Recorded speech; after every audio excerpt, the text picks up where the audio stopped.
Hoje nós estamos começando a nova série de mensagens e queria inicialmente dizer aos irmãos que treinamento para a vida espiritual é, é, é uma série de mensagens com base no livro de Timothy Jorgensen, né, da editora Vida. Ele é um ministro, se eu não me engano, americano, e que ele escreveu esse livro, que eu recomendo para os irmãos, Treinamento para a Vida Espiritual, que eu estou aqui mostrando para os irmãos. Depois eu coloco aí o link. Não é um livro caro, e ele fala basicamente de como nós podemos alinhar a nossa vida espiritual, a vida no que diz respeito ao nosso espírito, a nossa alma e o nosso corpo.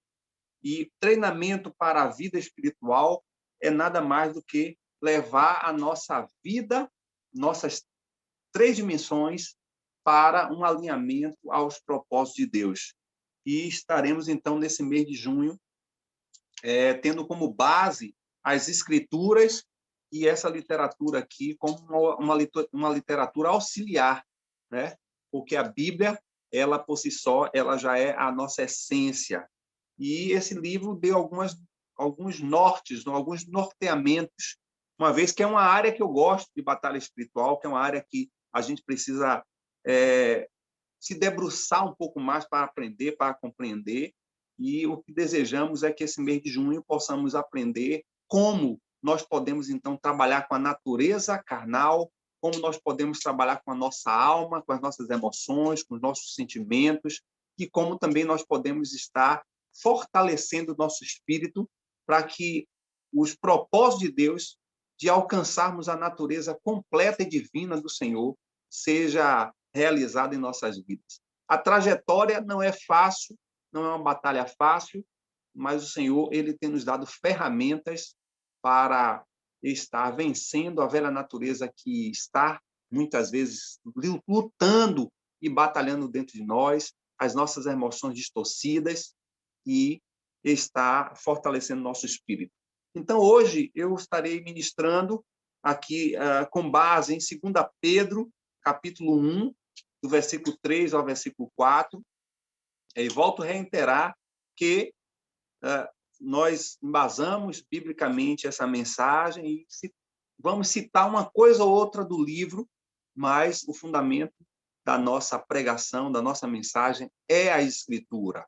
Nós somos cristocêntricos e biblistas. Acreditamos que a Bíblia é a palavra de Deus, ela é inerrante, ela é única e não precisa de complementos, né? E eu quero, então, que você esteja abrindo aí a sua Bíblia em 2ª carta de Pedro, no capítulo 1, versículo 3 e 4, e quero deixar como tema dessa mensagem o potencial e propósito da vida espiritual. O potencial e propósito da vida espiritual.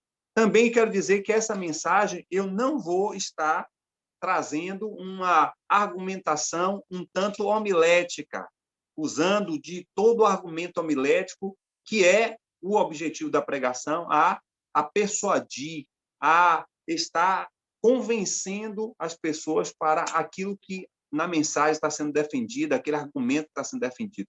Não, eu não vou estar usando essa homilética, eu vou estar fazendo dessas mensagens um seminário.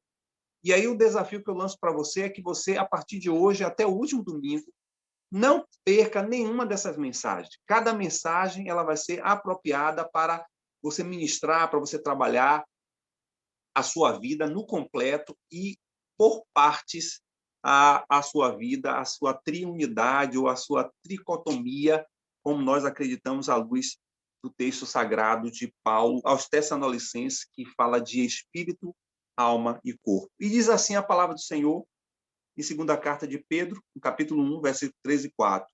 Visto como, pelo seu divino poder, nos têm sido doadas todas as coisas que conduzem à vida e à piedade, pelo conhecimento completo daquele que nos chamou para a sua própria glória e virtude, pelas quais nos têm sido doadas as suas preciosas e muito grandes promessas, para que por elas vos torneis coparticipantes da natureza divina, Eu quero que os irmãos enfatizem muito isso. Sublinhe, inclusive, a sua Bíblia. Sua anotação, coloque isso aí à parte. Torneis coparticipantes da natureza divina, livrando-vos da corrupção das paixões que há no mundo. Senhor, aqui é a tua palavra lida, o teu Espírito tem a missão de nos lembrar e nos ensinar essa palavra. Nós não queremos nada mais, nada menos do que a iluminação do teu Espírito.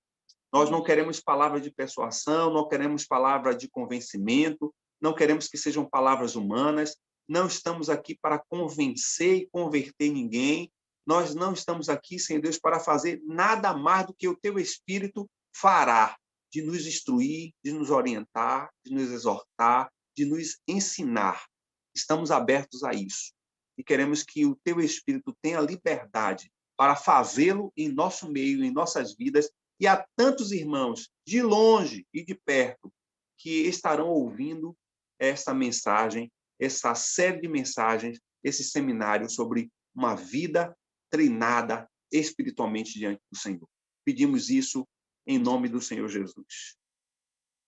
Irmãos, há um propósito de Deus na criação da humanidade, há um desejo de Deus na criação da humanidade. E por mais que esse desejo, no decorrer da queda do primeiro casal, tenha alterado o percurso, tenha alterado o ambiente, tenha alterado a própria constituição da relação interpessoal entre humanos, irmãos, nunca o Senhor mudou os seus planos para com a humanidade. O Senhor, em momento nenhum, mudou aquilo que era um propósito original. Pelo contrário, tudo que ele fez e tem feito é para resgatar o seu projeto original, que, por muito orientado e iluminado pelo Espírito Santo, o apóstolo Pedro concebe, entende esse plano, e ele estabelece aqui, apenas nesses 2 versículos, que esse plano se cumprirá. Esse propósito de Deus se cumprirá. Então, existe um propósito de Deus na humanidade e o apóstolo Pedro vem lembrar-nos que se cumprirá esse propósito. E o propósito é tornar-nos participantes da natureza divina. É resgatar aquela imagem, aquela semelhança que foi estabelecido lá no Éden. Aquela relação perfeita, aquela concepção integral do homem em sua dimensão única e pessoal, em sua alma, em seu espírito, em sua natureza. O propósito de Deus não se perdeu. O propósito de Deus não foi alterado. O propósito de Deus não foi rompido. Pelo contrário, ele tem nos ensinado, e o que o apóstolo Pedro traz à existência aqui é que nós nos tornaremos participantes da natureza divina. Ou seja, a caminhada do Senhor, mesmo após a queda, é que nós sejamos resgatados ao projeto original. E para isso, então, eu quero lembrá-los do texto de Gênesis capítulo 1 e deixar aqui como primeiro ponto dessa mensagem de que nós fomos criados por Deus. E como criados por Deus, nós estamos com o propósito de Deus para ser executado. E Gênesis, capítulo 1, versículo 26 e versículo 27, é um texto muito conhecido de todos nós, principalmente o versículo 26, que diz que nós somos a imagem conforme a semelhança do Deus Altíssimo. Mas eu gosto muito mais do versículo 27, que acrescenta essa visão para o propósito original de Deus, quando ele diz que criou Deus, pôs o homem à sua imagem, a imagem de Deus o criou, homem e mulher os criou. Ali está o plano de Deus, ali está o projeto original de Deus. Nós fomos criados assim. Nós fomos criados para esse propósito. Nós fomos criados com esse potencial de nós nos relacionarmos integralmente com todo o nosso ser, com o nosso Deus, e nós nos relacionarmos também com outro semelhante. A prova disso foi que o próprio Deus criou um semelhante ao homem. Ele criou a mulher. Lógico que com suas particularidades, com suas individualidades, mas a sua concepção humana semelhante, com a mesma constituição humana. Por quê? Porque Deus planejou uma família de filhos e filhas a partir de Adão e Eva, onde se relacionasse com ele e uns se relacionassem com o outro. E esse projeto é muito peculiar, porque em toda a estrutura da criação, a criação humana é uma criação especial, é uma criação diferencial. E é diferencial das plantas, é diferencial dos animais, por quê? Porque o humano ele foi criado conforme a imagem de Deus. E aí, como vocês estão vendo, nós podemos muito bem ver essa diferenciação quando nós olhamos que o homem, como uma criação especial, foi constituído de espírito, alma e corpo. E foi assim que Deus criou o humano. Depois ele cria os animais, que têm corpo e que têm alma, mas não têm espírito. Eles não têm vida eterna. Da mesma forma, o diferencial das plantas, que têm corpo, mas não têm alma e não têm espírito. E diante desse contexto da criação, o próprio Deus criou o homem com essa particularidade, e diremos então que é uma criação especial, porque o Senhor sabia que, principalmente no âmbito da espiritualidade, somente o homem poderia se relacionar com ele de forma interativa e mútua.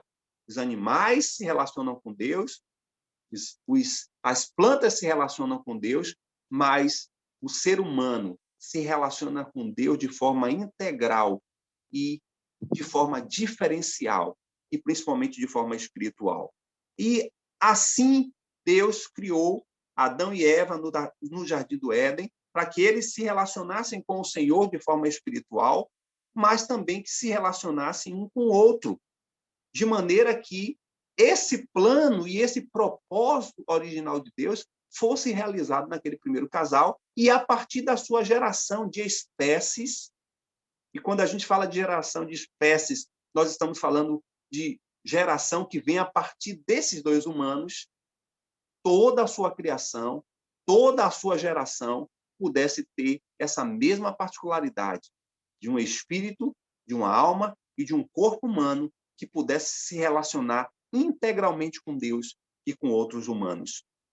E nessa Constituição, Deus estabeleceu leis, e essas leis precisam ser alinhadas a Deus.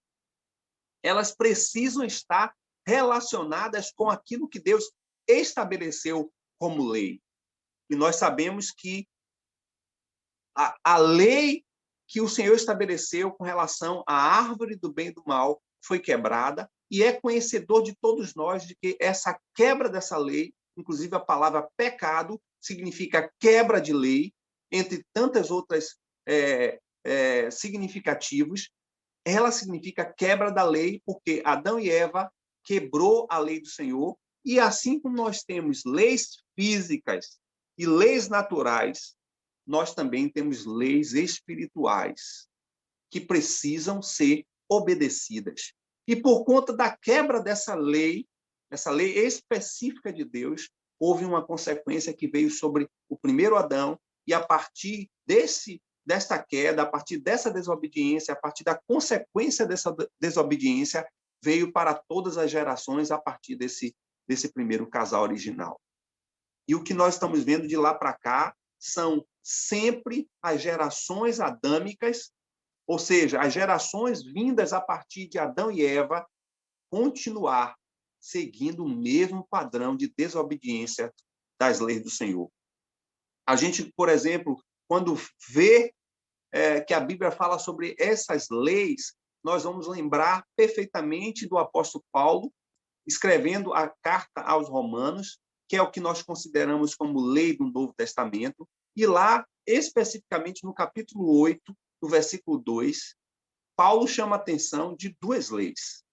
Ele diz, porque a lei do Espírito dá vida em Cristo Jesus te livrou da lei do pecado e da morte. Ele está falando, então, da lei do Espírito. E a lei do Espírito traz a vida e vida eterna. Mas também ele está falando da lei do pecado ou da morte, que gera morte eterna. Se o apóstolo Paulo está falando aqui de leis, ele está levando em consideração que aquilo que Deus estabeleceu como leis precisam ser obedecidas de todas as formas. Da mesma forma que a violação dessas leis compromete e trazem consequências, e a gente tem vivido essa consequência por conta do nosso primeiro casal, nossos primeiros pais, que quebraram a lei da obediência ao Senhor. Nós estamos vivendo a consequência disso nos nossos dias. E a lei do Espírito traz vida. E é sobre essa lei do Espírito que nós estamos hoje sendo conduzidos, orientados e guiados pelo Espírito Santo para que possamos resgatar esse projeto original de Deus, de estarmos vivendo e vivenciando em todas as dimensões da nossa vida o plano real, integral, de viver um relacionamento profundo com o Senhor. Um exemplo de uma lei espiritual é a misericórdia, a graça e a misericórdia de Deus. A lei que estabelece a morte por consequência da desobediência, da quebra da obediência e do pecado, foi desviada pelo sacrifício de Jesus, e ele nos trouxe uma nova lei, a lei da graça, a lei da misericórdia. A misericórdia e a lei, elas conseguem desviar o furor da desobediência e do pecado que predomina sobre a humanidade. Então, a misericórdia e a graça conseguem desviar a lei da morte. São leis que estamos vivendo e que não necessariamente estão ligadas a normas ou decretos, mas as leis que o apóstolo Paulo principalmente se refere têm a ver com princípios, tem a ver com delegação, tem a ver com estruturação daquilo que, dito por Deus, precisa ser obedecido. Mais do que propriamente regras, normas, tradições, como o povo judeu viveu, buscando obedecer muito mais às leis no âmbito de regras do que propriamente leis no âmbito de princípios. Então, diante dessa verdade, nós podemos dizer que Adão e Eva quebrou as leis e trazendo sobre si e sobre suas gerações consequências terríveis, maculando aquilo que era imagem e semelhança de Deus, aquilo que era particularidade de Deus nos humanos.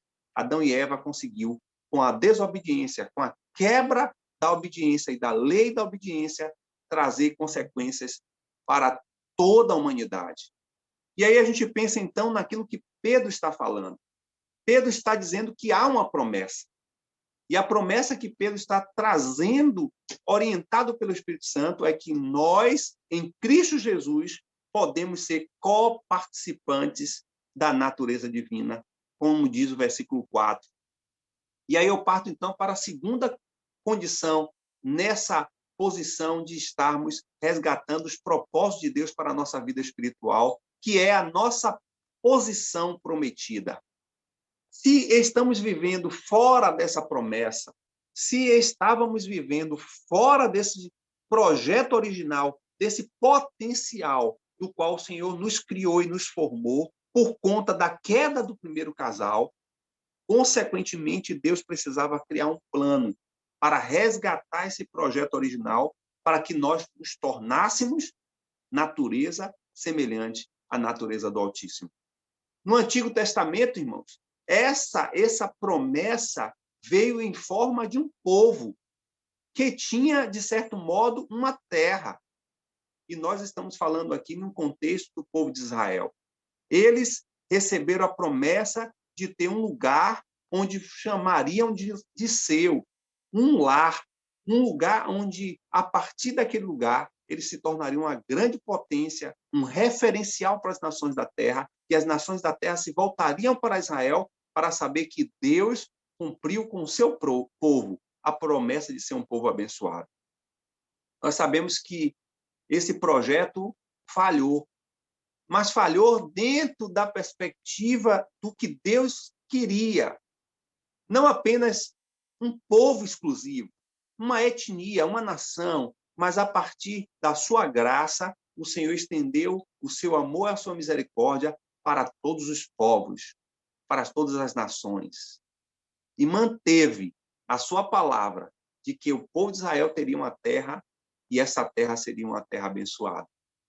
Na perspectiva do Novo Testamento, o Senhor não nos promete uma terra, ele não nos promete um lugar, embora que tenhamos a esperança de que estaremos com ele em um lugar de eternidade, um lugar de paz, um lugar de realização, mas muito mais do que a promessa de um lugar que aspiramos e desejamos, porque vai ser um lugar onde não teremos dores nem sofrimentos, mas mais importante do que isso, a promessa que Deus nos dá é de nós estarmos tendo a sua natureza.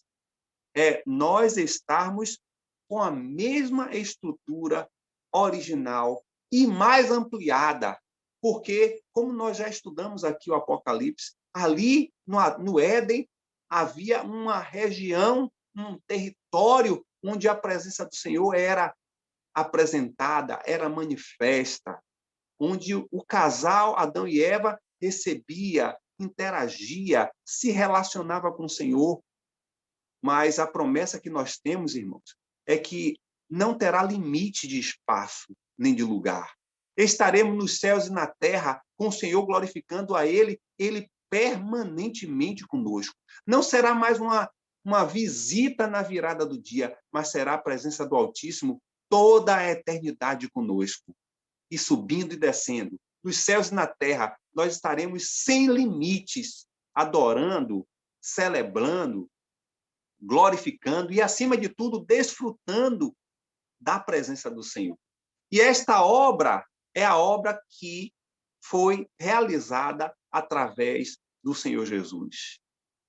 Lucas, ele escrevendo no capítulo 1, a partir do versículo 3, versículo 4 e o versículo 8, após Jesus completar a sua obra na cruz, após ele morrer, ao ressuscitar, ele vai ao encontro dos seus discípulos e dá uma recomendação para os seus discípulos, para que os discípulos ficassem em Jerusalém e recebessem do céu o Espírito Santo.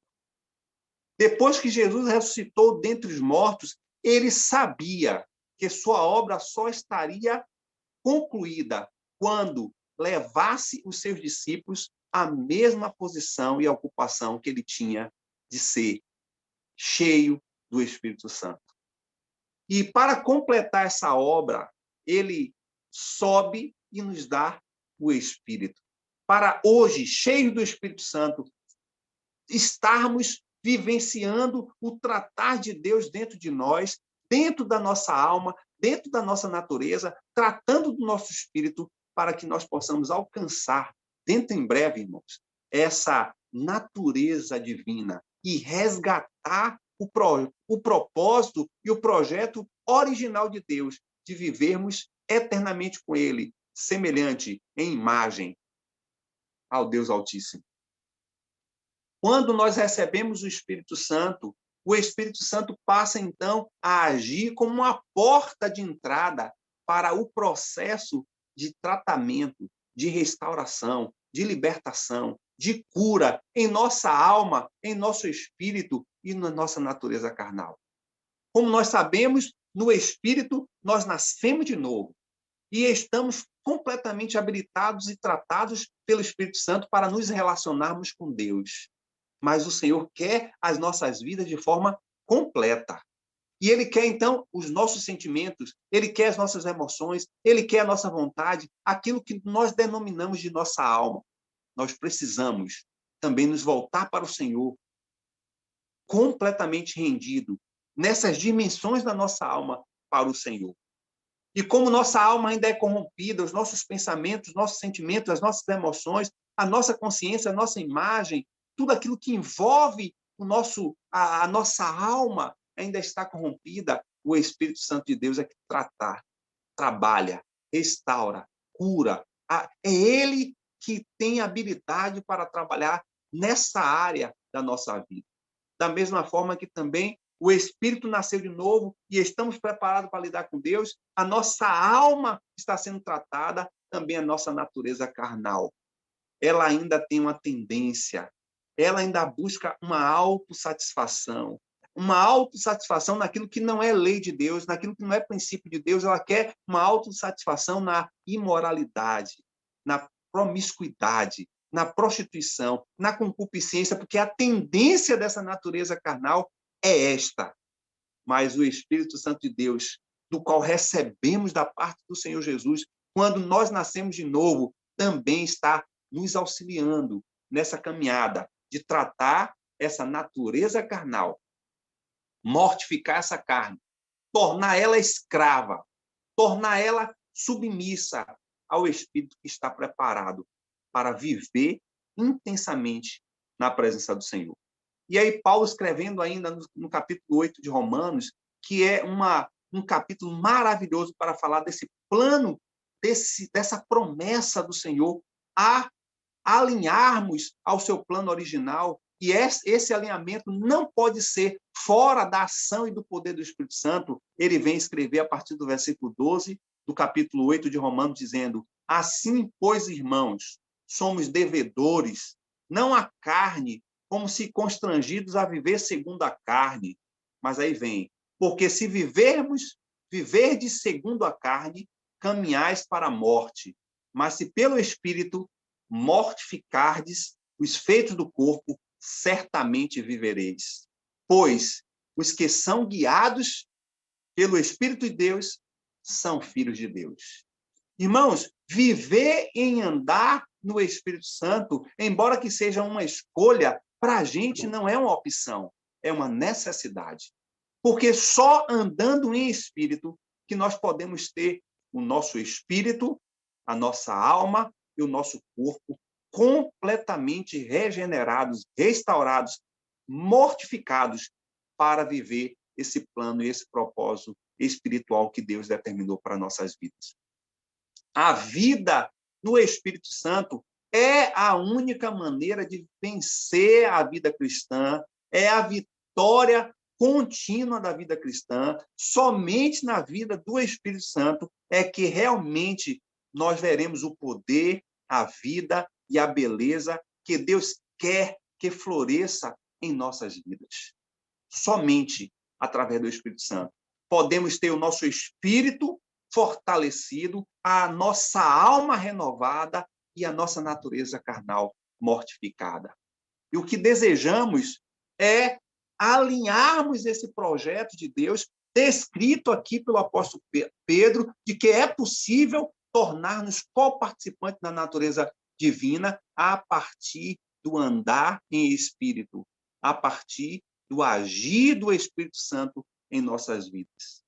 Diga-se passagem que as igrejas históricas, elas poucas vezes dão ênfase e manifestam a grande importância e sentido que é o agir do Espírito Santo em nossas vidas. E por que muitas vezes a igreja reformada faz isso? Porque ela fica com medo dos movimentos pentecostais e neopentecostais que muitas vezes distorcem, alteram aquilo que deveria ser realmente um conhecimento real do que é agir segundo o Espírito Santo ou conceber o poder do Espírito Santo em nossas vidas.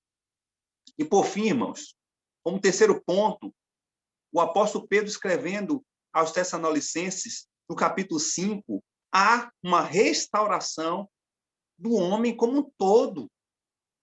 O Espírito Santo de Deus está trabalhando na minha vida, na sua vida, para que o nosso ser, enquanto homem integral, possamos ser completamente restaurados. Olha o que é que Pedro está falando. O mesmo Deus da paz vos santifique em tudo, e o vosso espírito, alma e corpo sejam conservados íntegros e irrepreensíveis na vinda de nosso Senhor Jesus Cristo. Fiel é o que vos chama, o qual também o fará. Esse é o projeto de Deus de restauração da minha vida completa, da sua vida completa. Que o nosso espírito, que a nossa alma, que o nosso corpo sejam completamente alinhados aos projetos de santidade, de regeneração, de restauração, de mortificação de nossa vida. O apóstolo Pedro, ele fala de coisas que conduzem à vida e à piedade. Ele fala dessas coisas como meios, como elementos, como instrumentos para que nós possamos alcançar essa natureza divina. E esses meios, ou o que nós também chamamos meios da graça, são instrumentos para que nós possamos desenvolver o nosso espírito, com o Espírito Santo de Deus agindo dentro de nós, para que esse espírito, agindo profundamente através do Espírito Santo de Deus em nossas vidas, possamos, então, aplicar aquilo que é projeto de Deus para a nossa alma e para o nosso corpo. De maneira que, quando nós oramos, quando nós meditamos, quando nós congregamos, quando nós experimentamos o poder do Espírito Santo de Deus, quando desfrutamos da palavra que gera vida do Senhor em nossas vidas, nós estamos preparando o nosso espírito a conhecer mais profundamente o nosso Deus e a trazer, através desse conhecimento, a iluminação do Espírito Santo, para que nesse processo sejamos transformados como seres espirituais. E como seres espirituais, possamos caminhar a passos largos para nos tornarmos seres em imagem e semelhança de Deus, completamente restaurados. A ordem do Senhor é para que nós possamos, nessas 3 dimensões, de espírito, alma e corpo, e assim a gente faz essa distinção para que a gente tenha conhecimento, possamos experimentar as grandezas do Senhor. A ordem divina é para restaurar nosso espírito, nossa alma e o nosso corpo, para que possamos viver aquilo que é projeto de Deus. Somente o Espírito Santo de Deus é o único meio, é a única ferramenta para produzir a vida na participação da natureza divina. Somente pelo Espírito Santo de Deus podemos viver esse propósito original do Senhor, de sermos uma natureza semelhante ao nosso Deus. E isso nós precisamos louvar a Deus, porque quando o Senhor Jesus, lá descrito pelo evangelista João, no capítulo 19, versículo 30, quando o Senhor Jesus clama dizendo, Pai, está consumado, ele estava tão somente concluindo o propósito original do Senhor, o Senhor Deus, de restaurar a humanidade. E quando ele pensou dessa forma, veio à mente do Senhor, veio ali na sua ação sacrificial por nós, veio toda a quebra dos princípios da lei do Senhor, quebrada por Adão e Eva, ali no Éden. E ele consumiu na cruz. Quando se fez sacrifício, quando se tornou homem, quando levou sobre si os nossos pecados, ele assume a responsabilidade, enviado pelo Pai, para fazer o projeto de restauração da minha vida e da sua vida. E aí, fazendo uma comparação, quando ele manifesta essa declaração, diríamos uma declaração de libertação, está tudo consumado, e aí o véu de alto a baixo, ali no Santo dos Santos, se rasga, ele traz a existência de que agora, em Cristo Jesus, Deus se tornou homem, veio até nós para tentar buscar as nossas vidas para Ele e nos tornar ligados, completamente relacionados a Ele, sem nenhum empecilho, sem nenhum obstáculo. Aquilo que era limite entre o lugar santo, o santo lugar e o santo dos santos, agora em Cristo Jesus foi quebrado. E ele se tornou homem. Foi Deus que veio ao nosso encontro. Foi ele que nos alcançou. Por isso que muitos teólogos, principalmente teólogos calvinistas, não gostam de falar você precisa aceitar Jesus. Não. É ele que nos aceita. É ele que veio ao nosso encontro. Foi ele que rasgou de cima a baixo todo empecilho e veio ao meu encontro, tirando todo empecilho, que agora eu posso entrar no Santo dos Santos, como diz o autor dos Hebreus, pelo novo e vivo caminho, em Cristo Jesus, ele veio ao meu encontro. ele veio se encontrar comigo para me tornar uma nova criatura. Espírito, alma e corpo completamente transformado.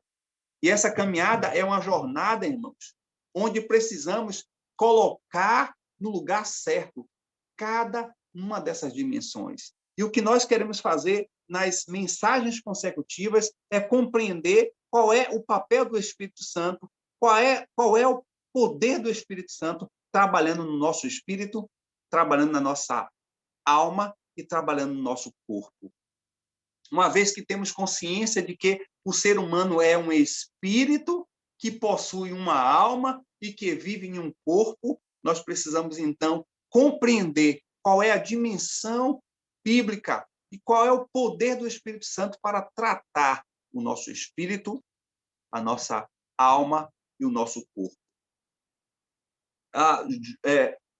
Timothy, ele escrevendo nesse livro Treinamento para uma vida espiritual, para a vida espiritual, ele diz assim: uma vez que o espírito, a alma e o corpo estão alinhados com Deus, nada pode impedir que o Senhor seja tudo o que quer ser por intermédio da nossa vida. É esse o projeto de Deus que Pedro consegue identificar dizendo que este é o projeto para as nossas vidas enquanto estivermos nessa terra, de nós nos tornarmos restaurados. E para começar esse processo de restauração, nós precisamos então compreender que o nosso espírito, o espírito humano, ele precisa estar no governo. Ele precisa comandar, porque a nossa alma, ela está corrompida. A nossa natureza carnal está completamente contaminada, mas o nosso espírito em Cristo, pelo poder do Espírito Santo de Deus, foi feito nova criatura. E é a partir dele que nós precisamos controlar as outras áreas pelo poder do Espírito Santo, porque não é pela nossa força, não são pelas nossas ações, mas pelo poder do Espírito Santo de Deus. E eu gosto muito também pela forma em que Timothy Jorgensen, ele fala sobre essas três dimensões, colocando e definindo a triunidade humana em sua posição, cada um em seu lugar. E ele fala muito interessante dizendo: o Espírito é como um rei. E eu queria que os irmãos ouvissem essa mensagem, anotassem esses pontos e revisitassem de novo essa mensagem e colocassem esses pontos em um apontamento, em uma anotação, para que você possa, a partir dessa mensagem e a partir das outras mensagens, compreender o que o poder do Espírito Santo quer fazer na minha vida e na sua vida, em todas as nossas dimensões. Então, ele diz: o Espírito é como um rei, tem toda a autoridade para governar, dirigir, dar ordens executivas e tomar posse de todos os recursos do reino de Deus.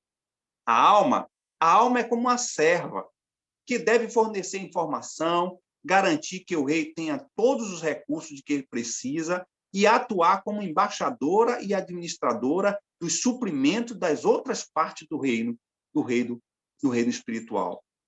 O servo deve representar bem o rei e deve entender adequadamente as mensagens, além de transmiti-las. E, por fim, o corpo é o escravo. O escravo não tem vontade própria, mas deve executar estritamente as ordens recebidas sem questionamento. O escravo tem desejos, mas não transforma os desejos do rei, mas transforma o desejo do rei em sua prioridade absoluta. Leva a um estilo de vida estritamente disciplinada e precisa estar preparado para entrar em ação ao mais leve estalar dos dedos do rei.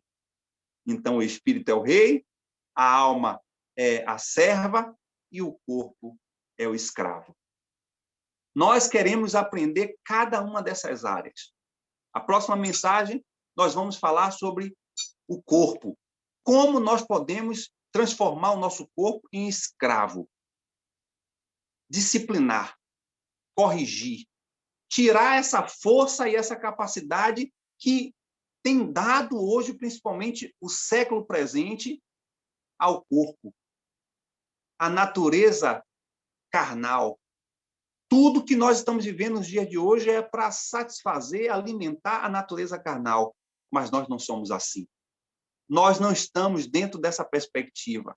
Nós não estamos dentro desse alinhamento. Nós não podemos, de forma nenhuma, colocar o nosso espírito e a nossa alma escrava agora daquilo que a natureza carnal quer se tornar. Porque o que a nossa natureza carnal quer ser em nossas vidas, sabe o que é, irmãos?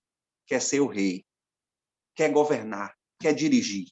E nós queremos aprender como, pelo poder do Espírito Santo, podemos controlar, mortificar a nossa natureza. Uma vez que o espírito, a alma e o corpo estão, irmãos, alinhados com Deus, nada pode impedir que o Senhor seja tudo por intermédio de nós. O Evangelho, ele promete para a gente a regeneração, a libertação do pecado pela santificação, a esperança da vida eterna, a participação divina, a participação da plenitude de Deus. O Evangelho nos convida a viver nessa dimensão. E eu quero concluir essa mensagem dizendo aos irmãos que esse propósito de Deus, descrito aqui por Pedro, em dizer que nós podemos nos tornar coparticipantes da natureza divina, é algo que precisa ser realizado somente pelo poder do Espírito Santo de Deus. O processo de nós nos tornarmos participantes da natureza divina é o operar pela graça salvadora de Jesus através do Espírito Santo de Deus, que regenera o nosso espírito, já nascemos de novo, que transforma a nossa mente, é o que nós estamos fazendo com nossos sentimentos, com as nossas emoções, com a nossa vontade, e mortifica a nossa natureza carnal, que vez ou outra quer mandar, quer dirigir, quer estar no controle. Mas nós que somos guiados pelo Espírito Santo de Deus, precisamos mortificar, controlar, disciplinar a natureza carnal. E o que nós queremos é justamente isso, chegar ao que o apóstolo Pedro chama de theia physis.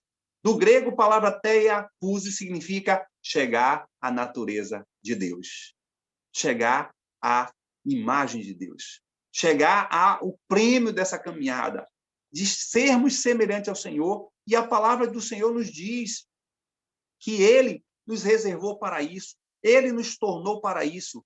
Paulo, escrevendo aos Coríntios, no capítulo 3, versículo 18, ele diz, e todos nós, com o rosto desvendado, contemplando como por espelho a glória do Senhor, somos transformados de glória em glória na sua própria imagem, como pelo Senhor, o Espírito.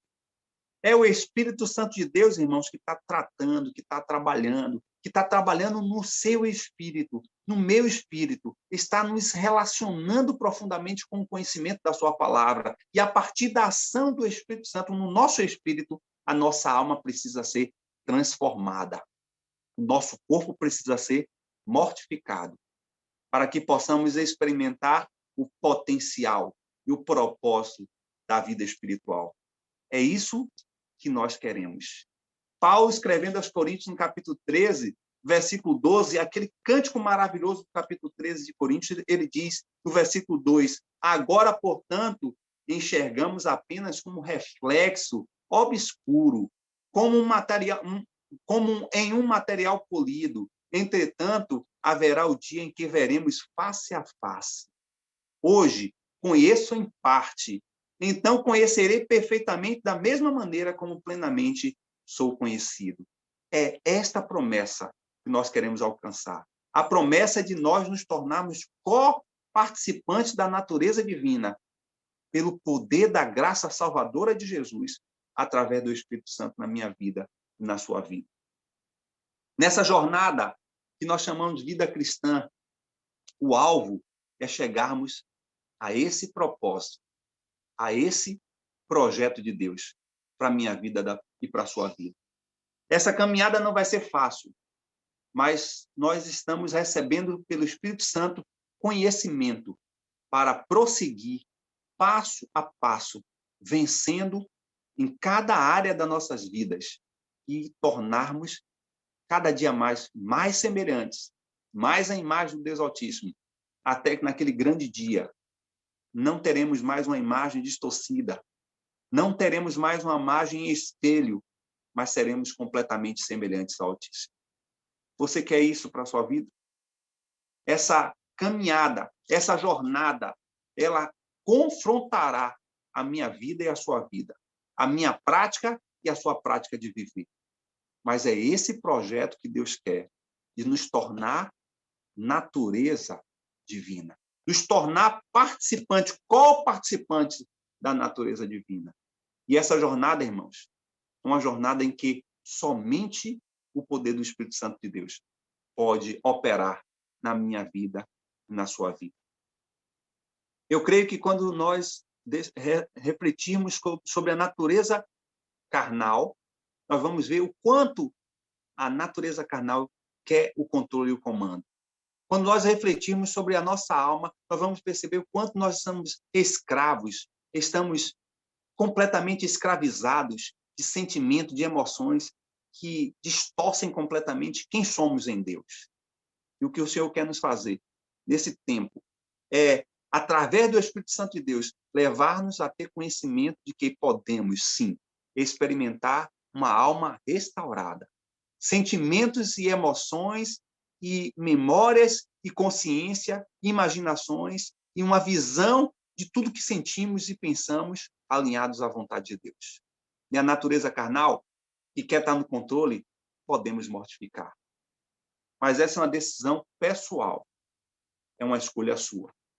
O que nós estamos nesta noite e nesse momento, nessa mensagem, desfrutando é do projeto de Deus, de nos tornar uma potência e um propósito de vida espiritual que seja segundo o projeto original de Deus para a sua vida e para a minha vida. Você está disposto a isso? Você está disposto a ser transformado, a ser tocado, a ser liberto, a ser restaurado, a ser realmente completamente invadido pelo poder do Espírito Santo de Deus? Então, abra o teu coração e peça para que o Senhor, nesses dias, que Ele nos permite a viver, o Espírito Santo de Deus possa tratar e trabalhar em nossas vidas.